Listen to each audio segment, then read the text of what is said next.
السلام علیکم ورحمۃ اللہ وبرکاتہ۔ ناظرین گرامی، اس سال حج پر جانے والوں کے لیے ایک بڑی اور اہم خوشخبری سامنے آئی ہے۔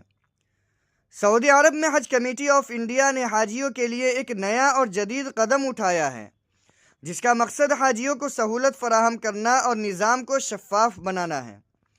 حج کمیٹی آف انڈیا نے پہلی بار حاجیوں کو اپنی فلائٹ خود منتخب کرنے کی سہولت فراہم کر دی ہے۔ اب حاجی اپنی مرضی سے فلائٹ بک کر سکتے ہیں۔ حاجی 19 جنوری سے حج کمیٹی کی ویب سائٹ پر لاگ ان ہو کر دستیاب فلائٹ میں سے اپنی پسند کی فلائٹ منتخب کر سکیں گے۔ یہ سہولت خاص طور پر ان حاجیوں کے لیے ہے جو پہلی بار حج پر جا رہے ہیں۔ حج کی پہلی پروازیں اپریل سے شروع ہوں گی۔ حاجیوں کو ایئرپورٹ پر ویٹنگ یا کارڈ کی بکنگ کے بعد کسی تاخیر کا سامنا نہیں کرنا پڑے گا۔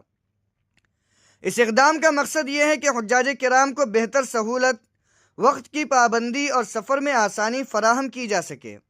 یہ قدم حاجیوں کے لیے ایک بڑا ریلیف مانا جا رہا ہے۔ اہم بات یہ ہے کہ حج کمیٹی نے واضح کر دیا ہے کہ کوئی بھی حاجی بغیر اطلاع کے فلائٹ بک نہیں کر سکتا۔ اگر کوئی حاجی اپنی فلائٹ خود بک نہیں کر پاتا تو حج کمیٹی اس کی رہنمائی کرے گی اور متبادل انتظام بھی کیا جائے گا۔ یہ سہولت ان حاجیوں کے لیے بھی ہے جو دوسری بار یا تیسری بار حج ادا کر رہے ہیں، لیکن ترجیح ان لوگوں کو دی جائے گی جو پہلی بار حج کے لیے جا رہے ہیں۔ واضح رہے کہ حج اسلام کے 5 بنیادی ارکان میں سے ایک ہے، جو صاحب استطاعت مسلمان پر زندگی میں ایک بار فرض ہے۔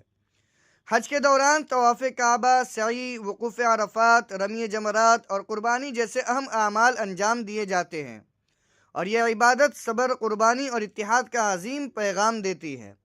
حج کمیٹی آف انڈیا کا یہ قدم نہ صرف انتظامی اعتبار سے مضبوط ہے، بلکہ حاجیوں کے لیے سہولت اور اعتماد کا باعث بھی ہے۔